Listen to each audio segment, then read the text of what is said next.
Now, this kitchen has, amongst its many weird, you're on a rolling cart, so I'm gonna roll you over this way. That was creepy. This kitchen has this really weird cabinet behind me. And the weird cabinet, when we first moved in, it's kind of like a mini pantry. It's not well organized because I put it together and we just wanted to get our stuff moved in. A lot of our ferment is out on the counter. And doing fermenting and pickling, it does better in like a dark, cooler environment. And we're on the second floor, and this place is well insulated. And when this place gets hot, oh boy, does it get hot. But getting stuff off of our counters would be good too. So I'm gonna see if I can make room in this to do that.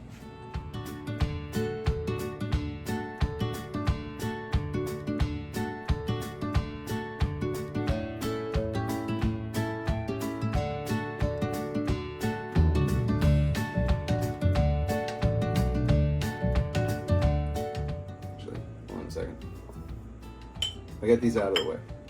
Wife is out in the garden getting herbs and things to put in our kombucha.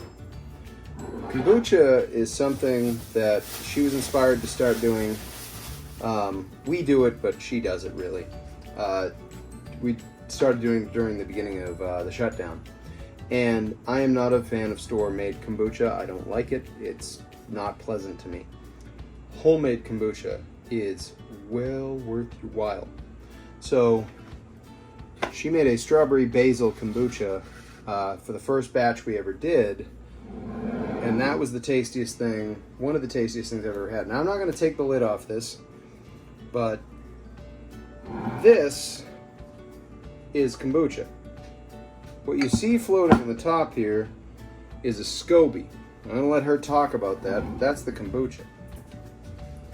I was just giving a brief explanation as to when we started doing this, or you started doing this more exactly. And but I was going to get into explaining what kombucha is. I didn't know if you wanted to do that because you know more about this than I do. Yeah, I mean, kombucha is essentially, you got it, is it? Yeah, it's on. Okay. You're good. Fermented sweet tea. That's pretty much it. That is a way better description than what I was about to It's give. just fermented sweet tea. So you make sweet tea, and you add a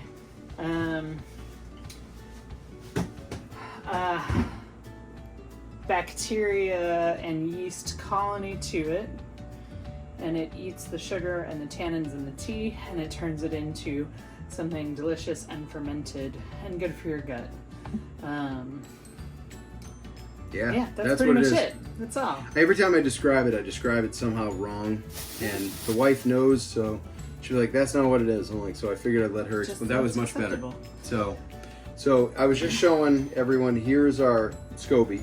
Our kombucha with all the floating things is the SCOBY. So now, before you take this off, Yeah. we have this. We had this on our shelf over here, and now we have it in our cabinet here. But we have to want to keep this door open. Yeah. To let air flow through. What is going on here? Why is this covered? So it is a fermentation that's both aerobic and anaerobic. So anaerobic means without air, aerobic means with air. It needs both in order for this to work. So you have to, the anaerobic part happens in the liquid. So in the liquid, the fermentation is happening. That is anaerobic. And then what is going on at the top where the SCOBY is the aerobic part, which means it needs airflow, which means no cap. But you want to keep out fruit flies. So just a towel, like a kitchen towel works. I have a sheet that we've destroyed, and I'm going to wash and cut up into covers as well, so we stop using our towels that we actually need to use for, well, cleaning things. Yeah, that's pretty much it. You make sweet tea, you put your SCOBY in it, or and you pour a bottle. It has to go in at what temperature? It's like between 80 and 85 degrees is an ideal temperature. This is like the best time to make kombucha because it takes shorter period of time. This has actually been going for 2 weeks, maybe a little bit more, which is probably not great. We're gonna taste it because it might be a little bit tart, but I also screwed up and forgot to add sugar the Little first chaotic. day, so that can slow down the fermentation process. I'll be right back. Okay. All right. I'm gonna get cups and a ladle, or just this fancy cup. And a ladle. I had to get a flashlight because when I want to show you guys what this is, I want to illuminate it from the back, and I want to get a light to do that. If you pick it up, I'm just gonna. I'm gonna take the There we go. cover off. Ta-da! There's our beautiful SCOBY. I like to do this because this is way more weird. This is a, oh, there we go. It's a living thing. This material up here is alive. Mhm. Wild stuff. Yep. All right, we are going to taste it. See if it is too tart, because we screwed up a batch by letting it sit too long. You're the one that's pickier than I.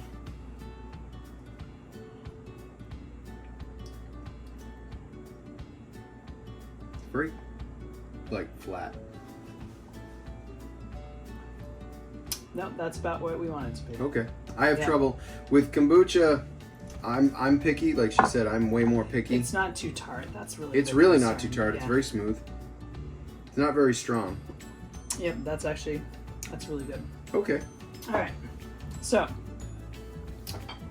I'm gonna have to get out the hand blender, Liv.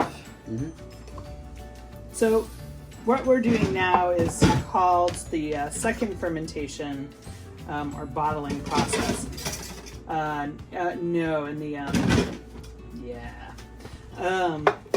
so the second fermentation is where you get carbonation from. So this has been developing CO2, but because we have it covered with cloth, it's expelling that CO2. So you're not getting any bubbling. So the second fermentation, you're adding more sugar, which is we're doing in the form of various fruits, and then you are putting it in a bottle. We're using a combination of these and where are the other bottles? Over there. These. Yeah. Sorry, I moved them. These from kombucha we bought at the store, but they're perfect because they have the right kind of inner seal. Nice wide. And mouth. they're a good size. So we use both of them for bottling. Yeah. And we have these kind as well that I bought on Amazon. All right, so let's get this.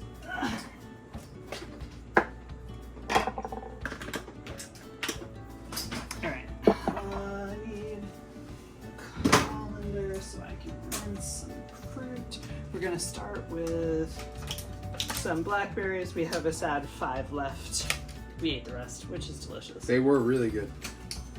So we're just gonna rinse anything that's on these off. In there. I'm gonna probably actually throw a few blueberries in there too, because that was probably not gonna be enough fruit. Grand scheme and all. And we're just doing one bottle with this blend because we don't have that many blackberries. And then I'm doing some mint fresh from the garden. Look at that. So I just rinsed it when I brought it in. It's organic, but it might have dirt on it, so. And while dirt doesn't hurt, it's always good to not have it in your I drink. don't really want it in my drink. All right, so now we're just gonna.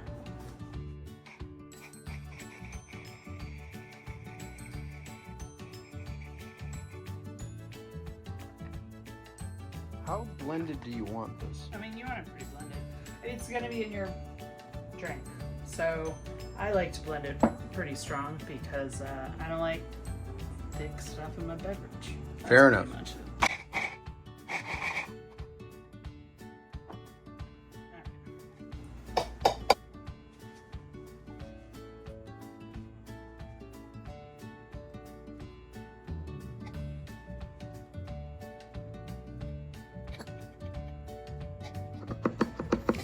So you end up with some vacuum issues when you're putting stuff in. Yep, that's pretty tasty. So you have to kind of break the seal a little bit. Now we're gonna add some kombucha to it.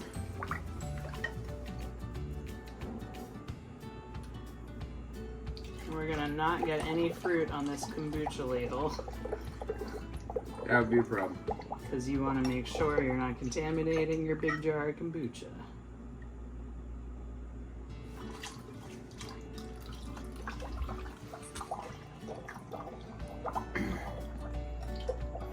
Usually it's like 3 of our ladles to fill a bottle. Ish, maybe a little bit more. Maybe it's more than that. And you want to leave some headroom so that it can actually develop the carbonation. So I usually just fill it to about there.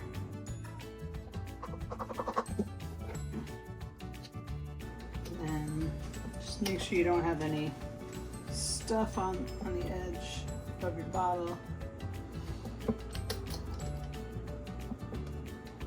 And then I like to get all the scuzzy stuff that's kind of stuck in the neck. So you don't really want that rotting or anything. Make sure that there's nothing in there necessarily. Yeah.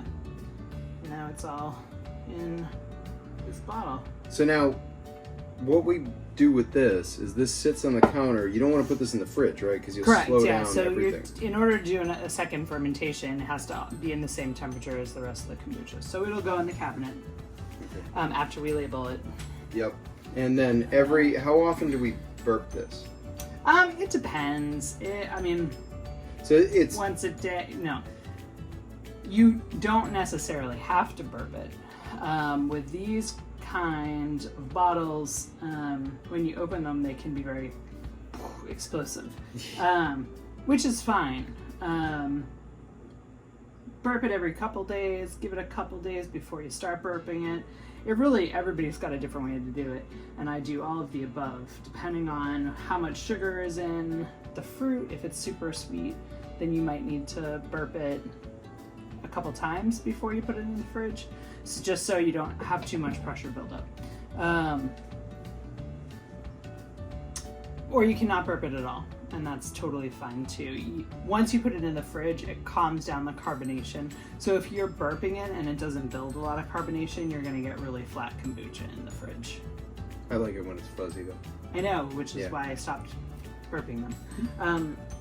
In the seed box near the altars is the masking tape, or you can find different masking tape. All right, so the second flavor we're gonna do more of, we're gonna get rid of rotten berries because that's gross. Just right blackberry mint. So we're gonna use the rest of these blueberries.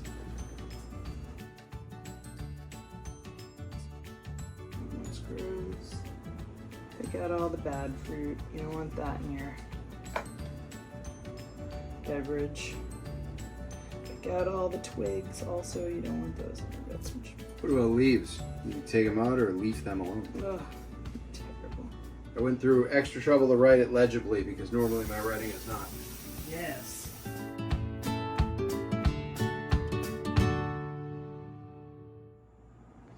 So this one's gonna be lemon basil. Yep, lemon basil and blueberry. It sounds like a good combination. Yeah. So about how many blueberries do you do for? I don't know. I just guesstimate everything. I don't go by any rules for anything. So I'm doing as many blueberries as we had left. Nice.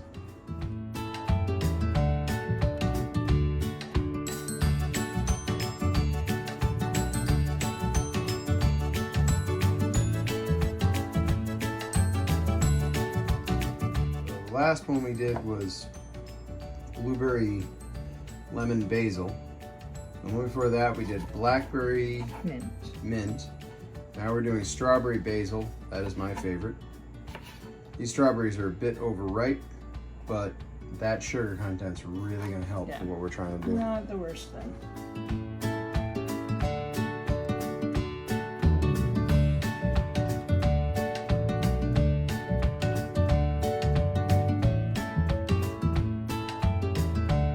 Just gotten our strawberry basil in there.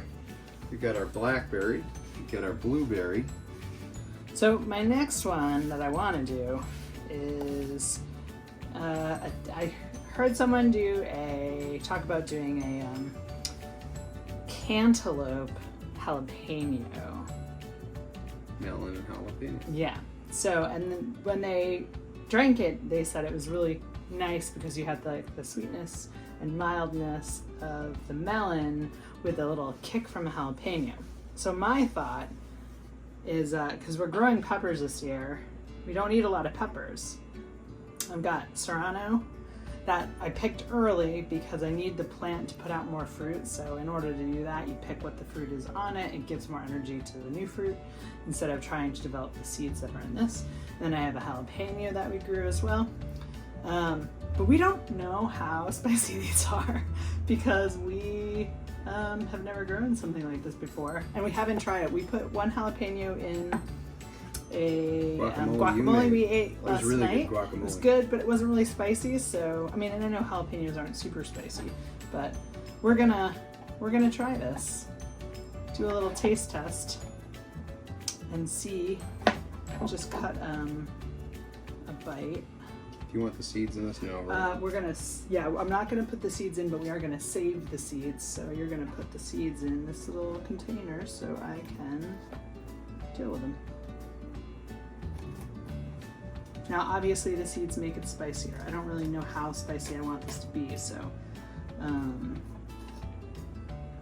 the less spicy is probably the better for this kind of a beverage. All right. And I'm saving all my seeds from anything I'm growing this year. Yeah, because we had such a hard time finding seeds this year. Okay, stop. Mm-hmm. You're gonna eat it. I know.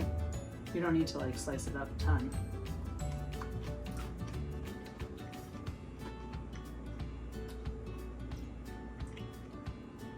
Got a little kick to it. Not like super hot, but like a little bit of a hint. Tiniest bit. So stop what you're doing. Okay. You're not following along. I'm not in charge right now. And this is the serrano that we're gonna eat. Serranos are supposed to be mild too, right? Medium. Medium. Yeah. So. Oh, that jalapeno wasn't hot. It's a good flavor though. Yes. Neither way, it doesn't matter too much. You grab me another little jar. Just want to make sure I keep these seeds separate so I know what kind of peppers I'm growing. Now, are these type of seeds that you have to ferment? No. Okay. Like tomato seeds, you have to ferment them. Otherwise, that slimy layer that's on the seeds, which gives the tomato its flavor, that actually protects the seeds as they pass through your stomach so they don't get destroyed by your stomach acids. But if you want to grow a tomato, you have to get rid of that stuff. Mm-hmm. And you can't grow seeds from anything that's been shipped into the country because they radiate that stuff, and those seeds will never grow. Yeah. Because they also don't want to pass on any bacterias or Yeah, you don't want any invasives. fungus or You get any enough of that invasives. stuff. So, all right. Where's the other container? Over there. So put that one over there. Cool. Serrano's on the right. All right.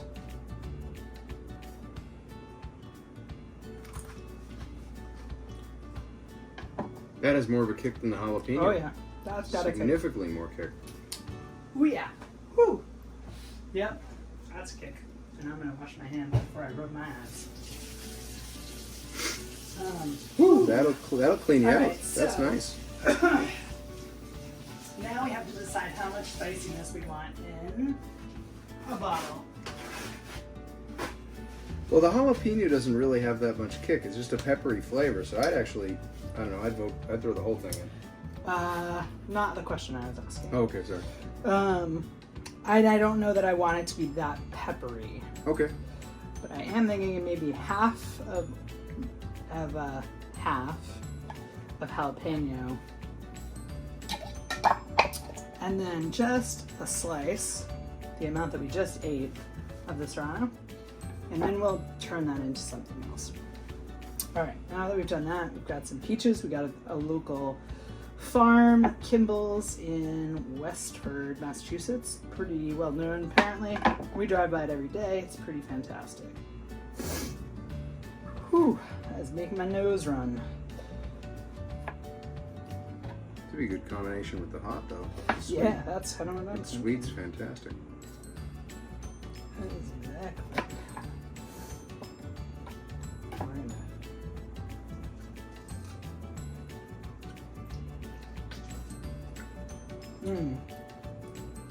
That's good. You look horrified. Well, you know how I feel about these things. Don't want to bite that. All right. Yeah, I don't know if I can You do don't that. have to. Can I try a little piece of the skin fruit section that's not the core?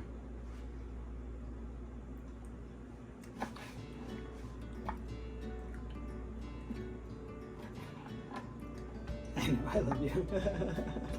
So, I don't like the fiber in fruits. I don't enjoy it. The flavor of a peach is lovely. The texture of a peach is horrifying. So it's not as bad as an orange or a nectarine, but like melons, nectarines, orange, I can't eat any of those things unless if you pureed the crap out of it, maybe. But just texture-wise, it's scary. Can you hand me the spatula? Thanks.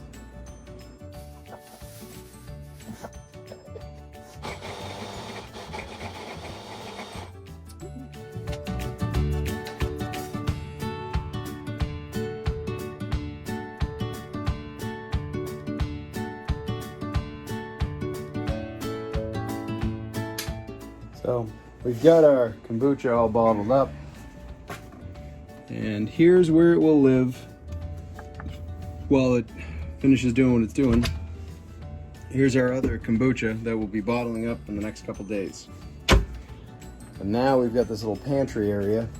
I gotta rip the rest of this stuff out because I am in the mood to ferment a whole bunch of things. You know, we used to eat a lot more fermented foods in our diets, and the wife got me into eating sauerkraut and then making sauerkraut. And honestly, the sauerkraut we make I like so much better than anything bought at the store. When you realize how honestly inexpensive it is to do it yourself and how much better it is, I always thought about having all this food as, especially canned goods. I used to buy canned goods like crazy. It's dead food. There's nothing alive in that. It's you get your macronutrients and your vitamins, but there's no living enzymes in any of that. Whereas fermented food is alive. It's living food. You're preserving the vitamins, you're preserving the enzymes, you're preserving the goodness of the plant. And I think we need to get back into that stuff. We are definitely getting back into that stuff. Now we're making sweet tea. We're making sweet tea because that's what kombucha eats. So tea's gonna make tea. Sounds like cannibalism, maybe. Tea divides like a singular celled organism and makes a delicious beverage as long as you put fruit in her. We're gonna brew another thing of tea, and then the tea has to get down to between 80 and 87 degrees, 80 and 85. And then you add it to your kombucha, and never before then. Because it's a live culture, you want it to eat that. It's going to eat the sugar that's in tea.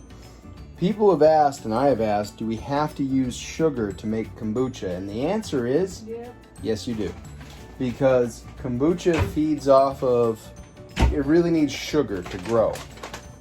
Now we use organic cane sugar. We don't use anything that needs to be more processed, but I personally don't like eating sugar at all. The thing is that I'm not eating the sugar as much as the bacteria is eating the sugar. And ultimately you get kombucha. But it's a live thing, you have to keep feeding it. Which is not a problem, because it's going to keep feeding you. So why wouldn't you?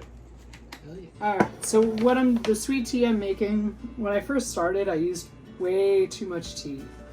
Which I think probably led to at least one of our batches being a little bit too tart. Because when I make a cup of tea for myself, I use a tablespoon and a half of black tea, which apparently is weird, and most people use like a teaspoon, which I don't understand because that just tastes like dirty water. I gotta be honest, when she makes tea, it's like the best thing in the world. I don't think of tea as a good beverage unless she's making it. Cold brew tea, that's another awesome thing. Tea, just like the same way you make cold brew coffee, it's less caffeinated because of the cold brewing process. But anyway, so when I first made this, I did like 8 tablespoons of tea, which is too much for a gallon. Because I was thinking 8 tea bags, that's kind of 6 to 8 tea bags, I think is what I've read. But 1 tea bag just has a teaspoon, so A for effort. I do like 3 tablespoons of tea now, and I do 1.5 of Darjeeling and 1.5 of Assam, because that's how I like my tea in general. So first thing we're going to do is make a tea concentrate. So I'm putting all that tea in this. We're boiling some water. We're going to put the boiling water in here, and then we're going to let it steep for 15 minutes. Once it is done steeping, we're going to pour it into this big Pyrex, which is going to have, this is what I messed up last time. Totally forgot the sugar, remembered at 4 in the morning. Luckily, I was able to save it by adding sugar, water the next day. So, I'm doing 3/4 of a cup. People do 3/4 to 1 cup. I kind of err on the less sugar side. And I've never really had an issue with that. So then we want to put the warm tea in with the sugar so that it dissolves the sugar. You don't want any sugar solids. Once the warm tea has dissolved, you just keep taking the temperature of it until it gets down to about 80 degrees. I have somewhere in the crazy over there some sticker thermometers, which I saw them the other day. So you stick it on the jar, and that gives you the temperature. So you can make sure you're keeping it within the correct amount of span temperature. Yeah. But we're gonna measure the temperature of this with like a meat thermometer until we get it to 80 degrees. We'll add cold water to speed that along, since we're gonna have to dilute it anyway to put it in the jar. We need a gallon of water. Obviously, this is not a gallon of water, or a gallon of tea, I should say. So we're gonna add it and then add a second batch of it. So that is, now it's just the waiting game. So we've got our tea made. Yep, and I just added some cooler water to it. So to cool it down, crush that. So I'm just taking the temperature of the water. We're pretty warm right now. It's at like 120 degrees or something like that. And I like to wear gloves when I touch them, mostly because I have issues with texture and they're slimy. You can eat them too. Yep, that wasn't really. Yep, you can eat them. But That's my brain. Yep, definitely not something I would eat because it's slimy. So I'm going to just take these guys out for the moment. Jake can show them to you. It's very exciting. And you always want to save a couple cups, that's probably a little bit more than a couple cups, of your kombucha from your last batch, because that will help activate and get the pH right for your new batch. So this is a little bit hot still. We're over 100 degrees. And that would kill your SCOBY, right? That would definitely kill your SCOBY, but you can, I'm going to put it in this jar, and then I'll have more room to add more cool water, which is what we need right now. And because we removed the SCOBY, we don't have to worry about killing it. Yeah. There's probably some live cultures in there that are going to die, but that's okay. Not an issue.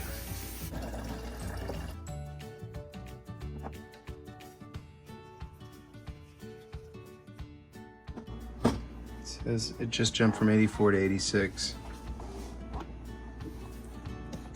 There we go. Yeah, we're at 90. 90. Cool.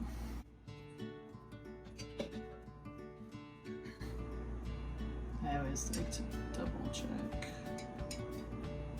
Yes, like a little, it's like 95 according to that. How much space do we want to leave in the top? Yeah, well, because I gotta add the SCOBY. No, I know. That's what I'm curious about. You wanna fill it up pretty high, but you wanna leave some air room. That's not really a good answer, but No, it's fine. Yeah, 93. It's pretty warm. Do you want to throw in an ice cube or two? yeah, I know that probably won't help too much, but you can add ice. You put it in the fridge, although I wouldn't do that because then you're gonna have to heat it back up. I'll just throw a couple in here. Yeah, that'll work. There we go. Don't want it too cold either. It's Right, Goldilocks. yeah. It's Goldilocks. It's just right. It is Goldilocks.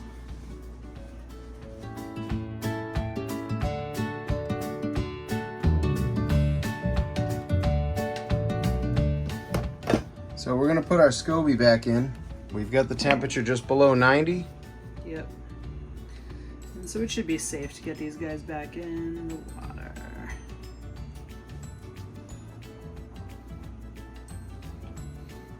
And sometimes they float, sometimes they don't float, sometimes they just fall right to the bottom. It doesn't really matter, one way or the other. And then it'll form another layer on the top. So there'll be the older SCOBYs. You can use a SCOBY, I think, up to 6 times before you kind of want to retire it. So I think the one at the bottom's only been two times maybe. New label. So yeah, you just cover it. I gotta get my elastic, which is there. Put an elastic on it, so. Do you want a date on it or no? Yep. And then we've got our temperature gauge on there now. That way we can make sure it's not getting too hot in the cabinet. And then we just put the date on it.